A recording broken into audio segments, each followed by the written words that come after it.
रामचंद्र महाराज की जय, श्री सतगुरु महाराज की जय, सच्चे दरबार की जय।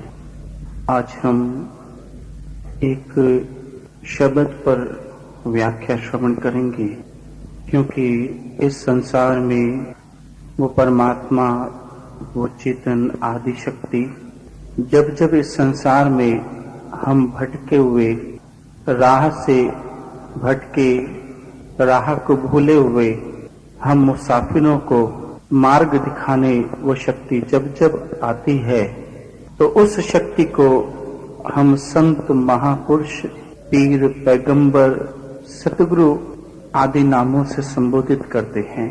हालांकि वो शक्ति एक होती है, लेकिन समय, काल, परिस्थिति और उस परिस्थिति के कारण उनके व्यवहारों से संसार उन्हें अलग अलग समझने लग जाता है। वो परमात्मा यदि राम बन के आया, तो जब वो कृष्ण बन के आता है तो धनुष बाण लेके नहीं आता, वो सुदर्शन चक्र लेकर आता है। और उसके बाद वो यदि और किसी संत अवतार के रूप में आता है, तो अपने पहले के इस व्यवहार को, स्वरूप को लेकर नहीं आता, उसका व्यवहार बदलता है। इसलिए महापुरुष और ग्रंथ शास्त्र हमें उस मार्ग की ओर इशारा करते हैं जो मनुष्य के जीवन को आनंद, सुख और शांति देने वाला है। जिस मार्ग पर कदम रखने से हमारा सत्संग हो जाता है, जिस मार्ग पर कदम रख देने से हमें ईश्वर का अनुभव होने लग जाता है, उस मार्ग पर हम कैसे चलें, कौन सा वो मार्ग है, इसके बारे में कुछ समय पूर्व एक महापुरुष हुए, जिनको कि सिख इतिहास में दसम गुरु श्री गुरु गोविंद सिंह जी के नाम से जाना जाता है।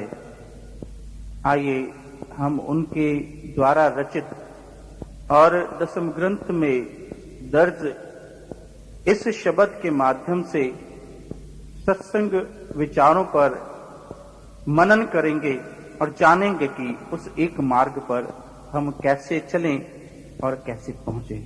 आइए ये शब्द और उस पर मनन विचार हम मिलकर के करते हैं।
बन से सदन सबक समझो, बन से सदन सबक समझो, मन ही माही उदासा, रे मन ऐसो कर सन्यासा, रे मन ऐसो कर सन्यासा।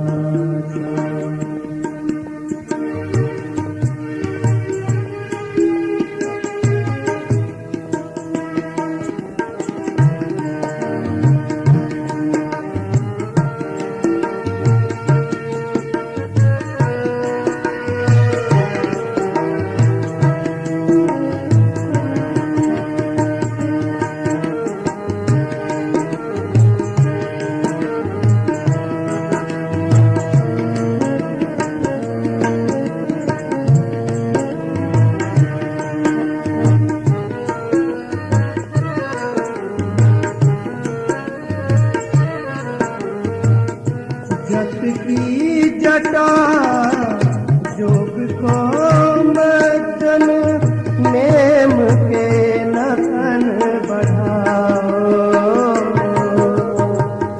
जट की जटा जोग को मज्जन नेम के नखन बढ़ाओ।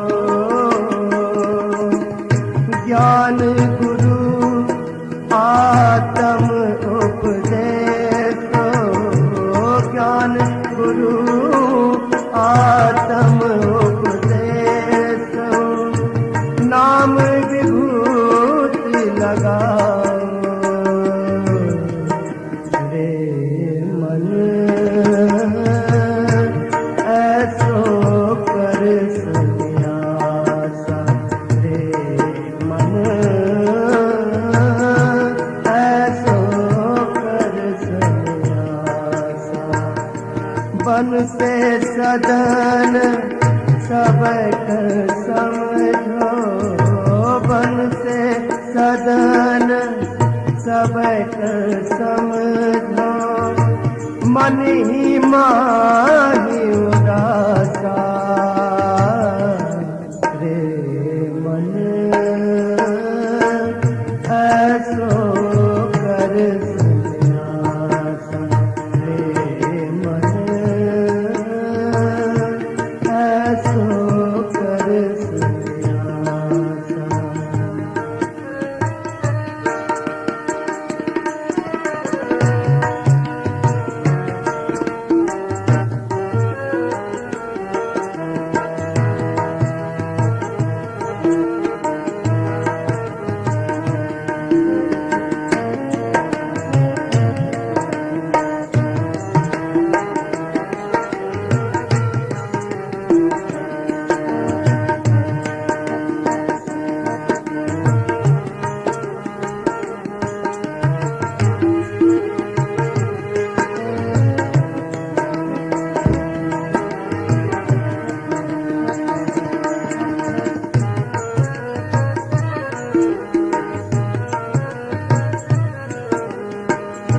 अलप आहार सुलप सी निंद्रा, दया क्षमातन पेते। अलप आहार सुलप सी निंद्रा, दया क्षमातन पेते। शील संतोष सदा निर्वाहे वो, शील संतोष सदा निर्वाहे वो, है वो त्रिगुण अतीत। रे मन ऐसो कर सन्यासा, रे मन ऐसो कर सन्यासा। बन से सदन सबक समझो, बन से सदन सबक समझो, मन ही माही उदासा। रे मन ऐसो कर सन्यासा, रे मन ऐसो कर सन्यासा।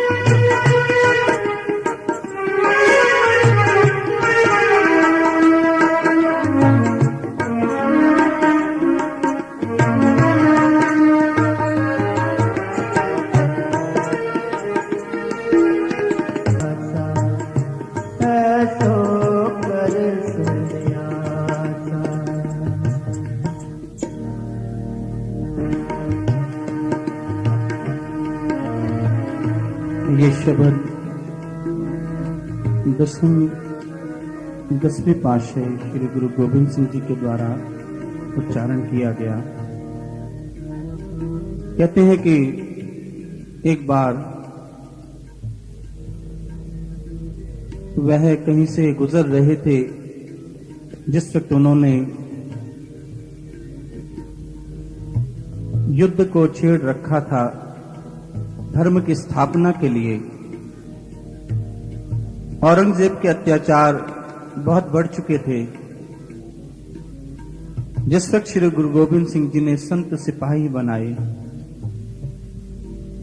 ऐसे में वो एक जंगल से गुजर रहे थे कि वहां पर वो देखते हैं कि वहां पर एक व्यक्ति है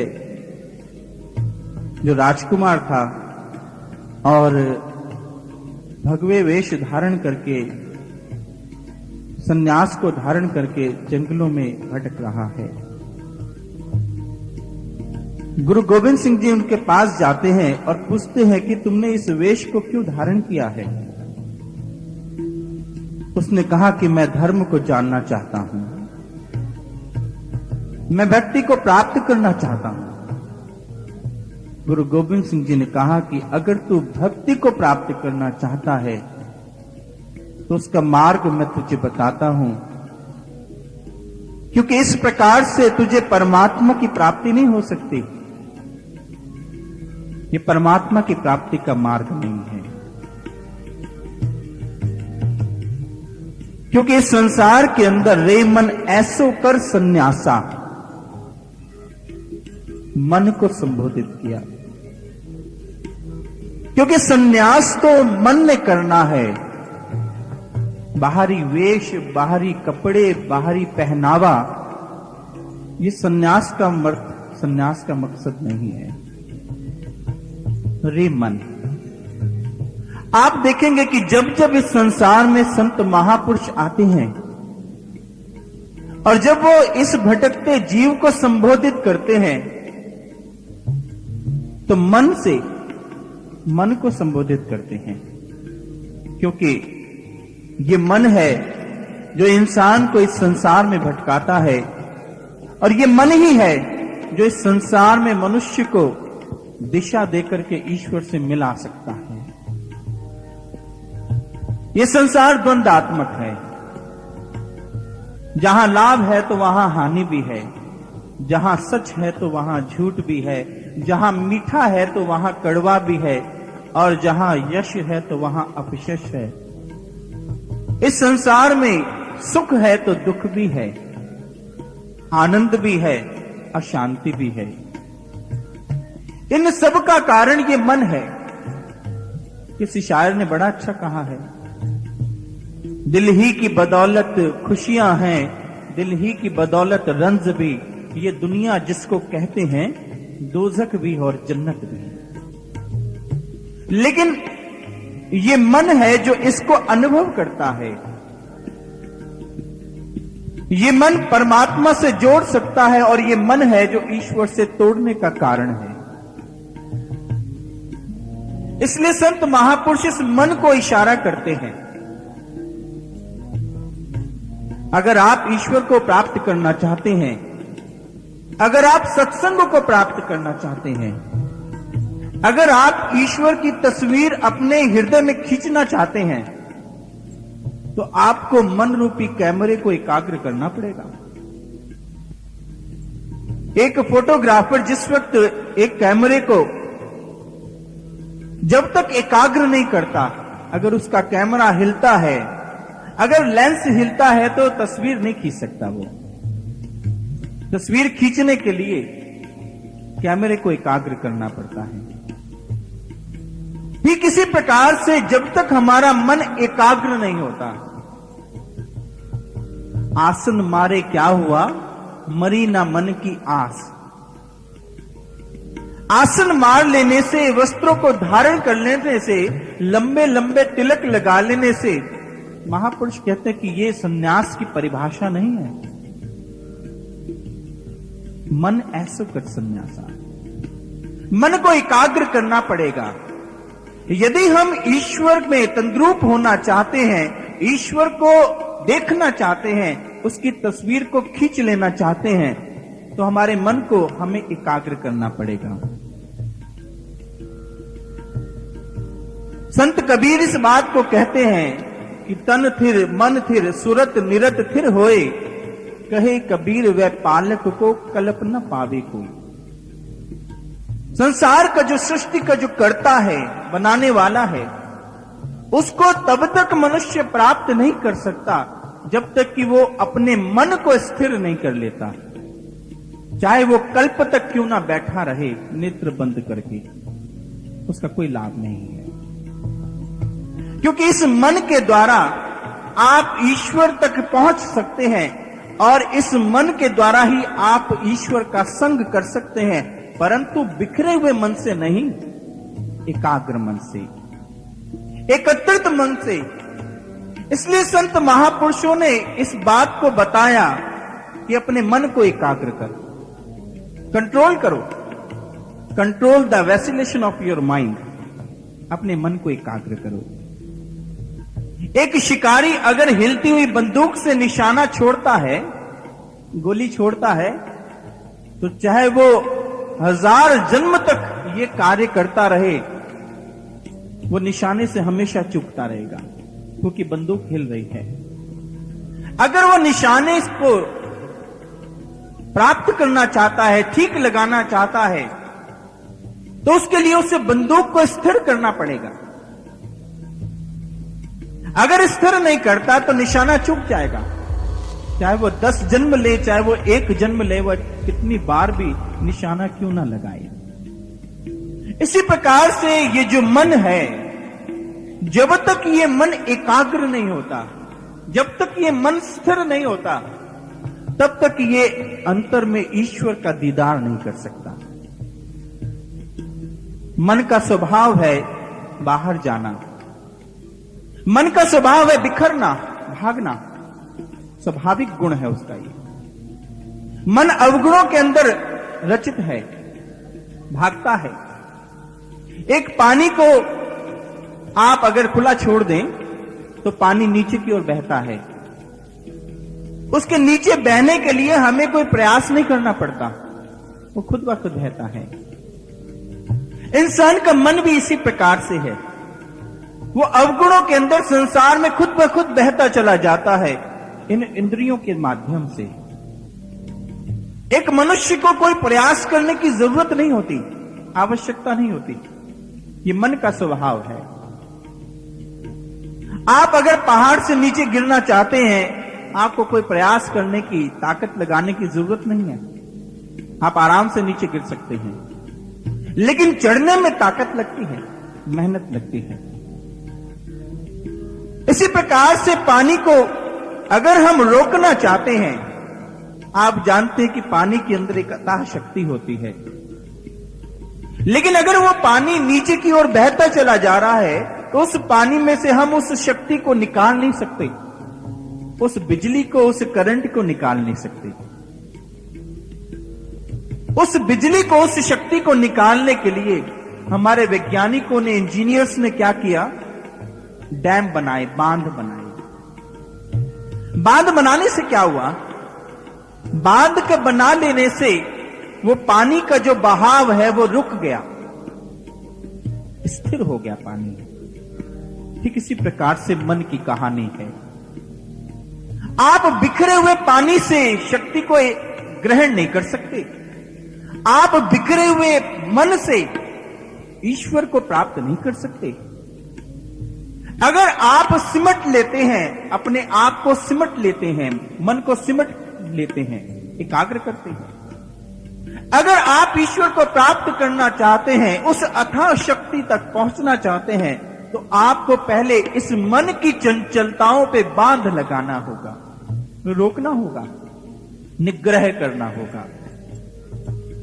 और जिस वक्त उस पानी पर बांध लगा लेते हैं, तो वैज्ञानिक उसमें से जनरेटर लगा करके बिजली को प्रकट करते हैं, जिस बिजली से आप ये आवाज श्रवण कर रहे हैं, जिस बिजली से आप ऊर्जा लेते हैं, गर्मी लेते हैं, जिस बिजली से आप रेफ्रिजरेटर में ठंडक लेते हैं, जिस बिजली से आप पंखे की हवा लेते हैं, बड़े लाभ हैं उसके। लो बिजली निकली कहां से? पानी से। कौन से पानी से? जो यूं ही व्यर्थ बहता चला जा रहा था।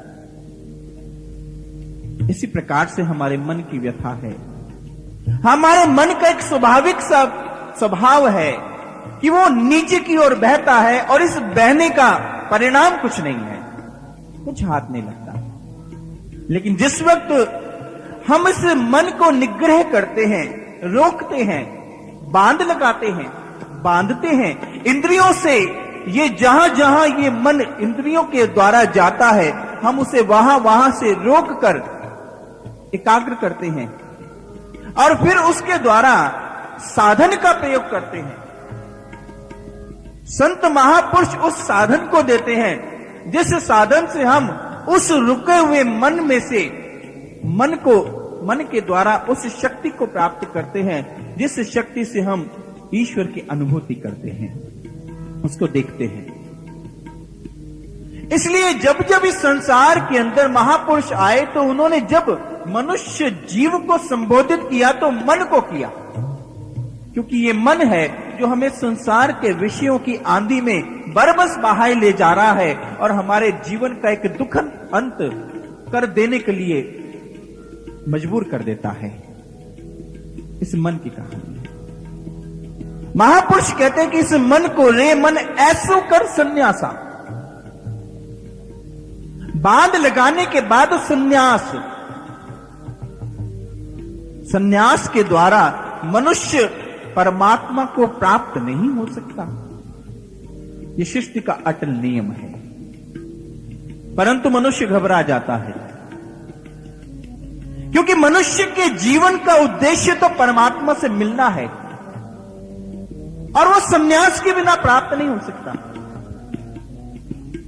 लेकिन संन्यास को अगर वो प्राप्त करता है तो क्या संसार छूट जाएगा? संसार छूट गया तो फिर रहा क्या जीवन में? एक भय हमारे अंतर में जागृत होता है। इंसान ज्ञान को, भक्ति को प्राप्त करने से हिचकिचाता है। किसी से कहें कि आप ईश्वर के दर्शन करना चाहेंगे, एक भय उत्पन्न हो जाता है। जो हमारा है उसको देखने में भय होता है और जो हमारा नहीं है उसको अपनाने में निर्भयता। इस संसार की ये उल्टी रीत है। वो भयभीत होता है कि कहीं मेरा घर बार न छूट जाए। अरे जिसने परमात्मा को देख लिया तो फिर संसार में रहा क्या? वो तो घर बार छोड़ देगा, वो संसार को छोड़ देगा, जंगलों में चला जाएगा, गुफाओं में, कंदराओं में चला जाएगा, हिमालय की चोटी पे पहुंच जाएगा, भगवे वेश धारण कर लेगा, कंठी हाथ में ले लेगा। हमारे अंतर में सन्यास की यही परिभाषा है, लेकिन महापुरुष इस परिभाषा को नहीं कहते। कोई भी शास्त्र ग्रंथ इस परिभाषा के बारे में नहीं बताता। सन्यास तो एक अवस्था का नाम है जो प्रत्येक मनुष्य के जीवन में आनी चाहिए, चाहे वो इस संसार में है, चाहे वो इस संसार के बाहर है।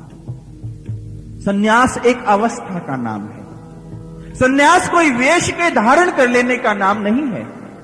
सन्यास कोई कंदराओं में बैठ जाने का नाम नहीं है। सन्यास कोई हिमालय की सबसे ऊंची चोटी पर बैठ जाने का नाम नहीं। सन्यास कोई घर बाहर महलों को त्यागने का नाम नहीं। सन्यास एक अवस्था का नाम है जो मनुष्य के जीवन में होनी चाहिए। सन्यास, समजमा न्यास। न्यास का अर्थ होता है स्थापित करना।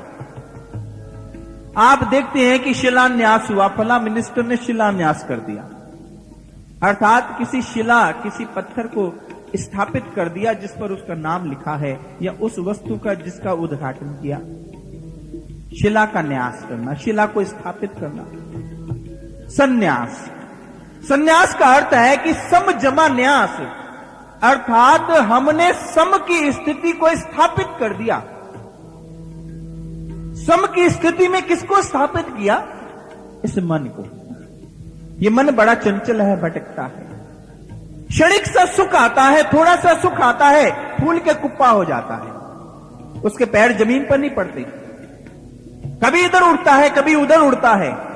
अचानक कोई चोट लगती है जीवन के अंदर, कोई दुर्घटना घटती है, सिकुड़ जाता है। कभी मनुष्य गुब्बारे की तरह फूलता है, कभी सिकुड़ता है, और यह उसके जीवन का व्यवहार है, जीवन की कहानी है। कभी मीठा बेर खा लिया, मीठे फल खा लिए, बड़ा प्रसन्न है। अचानक फल खाते खाते एक कड़वा फल आ गया, मुंह की शक्ल बिगड़ जाती है, आकृति बिगड़ जाती है। ये जीवन का एक मन का खेल है। इसी खेल के अंदर मनुष्य का ये मन इस संसार में जीवन को बिता देता है। लेकिन महापुरुष कहते हैं कि ये जीवन नहीं है। इस संसार का सुख और इस संसार का दुख तेरा नहीं है, तेरा उद्देश्य तो कुछ और है। तेरा उद्देश्य तो इस संसार के सुख दुख से अलग परमात्मा के आनंद में मिल जाना है। सम की स्थिति, जिस वक्त ना खुशी अच्छी है ना मलाल अच्छा है, जिस हाल में रखे वो हाल अच्छा है, सम की स्थिति। भगवान श्री कृष्ण कहते हैं कि अर्जुन तू स्थित प्रज्ञता को प्राप्त कर।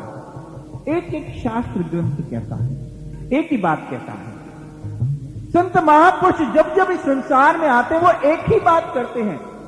हम उसके अर्थों को समझ नहीं पाते, अनेक लगा देते हैं, पंथ मजहब बन जाते हैं। भगवान श्री कृष्ण कहते हैं कि तू सम की स्थिति को प्राप्त कर, कि जहां पर तेरी बुद्धि विचलित ना हो, तू सुख में हर्ष ना करे और दुख में शोक ना करे। ये सम की स्थिति, समन्यास। जिस वक्त आपके मन की ऐसी सम अवस्था, आपका मन इस सम में न्यास हो जाता है, स्थापित हो जाता है, आपने संन्यास को धारण कर लिया। ये संन्यास की परिभाषा है। बहुत से लोग कहते कि संसार के अंदर मनुष्य ने संन्यास को अगर धारण कर लिया तो फिर वो कर्म कैसे करेगा संसार के। आप इस बात के लिए हैरान होंगे कि एक उपनिषद हमारे इतिहास में 108 उपनिषद मान्यता प्राप्त है। उसमें से संन्यास उपनिषद एक अलग से उपनिषद है। उसके अंदर संन्यास के 4 भेद बताए। पहला भेद कौन सा? कि वैराग्य संन्यास। दूसरा ज्ञान संन्यास। तीसरा ज्ञान वैराग्य संन्यास। और चौथा कर्म संन्यास। इन सभी के अंदर मनुष्य को संन्यास जरूर धारण करना चाहिए। इन सभी स्थितियों में वैराग्य संन्यास किसे कहते हैं? जैसे बुद्ध के जीवन में आए, सिद्धार्थ के जीवन में। सिद्धार्थ के जीवन के अंदर एक घटना घटी। उन्होंने कुछ देखा कि एक मुर्दा जा रहा है, एक बीमार जा रहा है, वृद्ध जा रहा है। उन्हें संसार की हकीकत समझ आई, वैराग्य जागृत हुआ और उन्होंने घर बार छोड़ करके सत्य की खोज में निकले, संन्यास को धारण किया, ईश्वर को प्राप्त किया। ये वैराग्य संन्यास होता है कि जिस वक्त कोई मनुष्य, क्योंकि मनुष्य के जीव के जो कहानी है वो एक जन्म की नहीं है, अनेक जन्मों की कहानी है। उसका ये जीवन का सफर एक जन्म का नहीं है। और यदि कोई व्यक्ति, कोई जीव अनेक जन्म में खोज और भक्ति को करता आ रहा है, तो उस वैराग्य के कारण से, अनेक जन्मों की कमाई के कारण से अचानक वो ईश्वर को प्राप्त करता है, घर बार छोड़ करके वैराग्य को प्राप्त करके, और संसार में उस ईश्वर के नाम के अंदर जुड़ करके स्थित हो जाता है। ये वैराग्य संन्यास है। एक ज्ञान संन्यास होता है कि मनुष्य इस संसार में धार्मिक ग्रंथ शास्त्रों के अंदर ईश्वर की जो चर्चा है उसको श्रवण करके, इस संसार में कोई ऐसी घटना होती है कि संसार की असत्यता को समझ करके उसके अंदर वैराग्य आता है। कुछ तो लोग होते हैं वो जन्म से वैरागी होते हैं। शुकदेव था, वो जन्म लेते ही भाग गया जंगलों की तरफ, वो जन्म से वैरागी था, वो संसार में नहीं रहा। लेकिन कुछ लोग होते हैं जो संसार की किसी घटना से या संसार के अंदर धार्मिक ग्रंथों को पढ़ने से उनके अंदर वैराग्य आता है। और उस वैराग्य के कारण से वो सन्यास को प्राप्त करते हैं, अर्थात ईश्वर को अनुभव करके अपने मन की उस स्थिति को प्राप्त करते हैं जहां पर हर्ष और शोक नहीं होता। ये ज्ञान सन्यासी कहलाते हैं। एक ज्ञान वैराग्य सन्यासी होते हैं जो ज्ञान धार्मिक ग्रंथों को पढ़ करके और उस पर धीरे धीरे अमल करते हुए फिर उनके अंदर जीवन के अंदर कुछ समय के बाद वैराग्य आता है और जिसके बाद वो अपने जीवन के अंदर संसार के अंदर छोड़ करके वैराग्य सन्यास को प्राप्त करते हैं। ये तीनों प्रकार के सन्यासी संसार को त्याग देते हैं। लेकिन एक कर्म सन्यासी होता है। कर्म सन्यासी गृहस्थ के अंदर रहते हुए और गृहस्थ के सभी नियमों का पालन करते हुए, समाज के कर्तव्यों को करते हुए, अपने पुत्र पुत्रियों और परिवार के सदस्यों का कर्तव्यों को निभाते हुए और फिर ईश्वर का दर्शन करके सन्यास को प्राप्त करता है, इसे कर्म सन्यास कहते हैं। अर्थात वो अपने मन को संसार के कामों को करते हुए ईश्वर के अंदर स्थित रखता है और उस काम को करते हुए भी हर्ष और शोक में समान रहता है। राजा जनक थे इस प्रकार से, राजपाट भोगते हुए, पुत्रियों का विवाह करते हुए, राज्य को देखते हुए, समाज को देखते हुए, अपने जीवन को राज्य में रखते हुए भी विदेही कहलाए।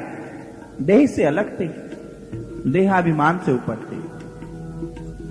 कहने का मतलब ये कि जीवन के अंदर सन्यास अवश्य भावी है, बेशक वो कर्म सन्यास हो, ज्ञान वैराग्य सन्यास हो या ज्ञान सन्यास हो या वैराग्य सन्यास हो।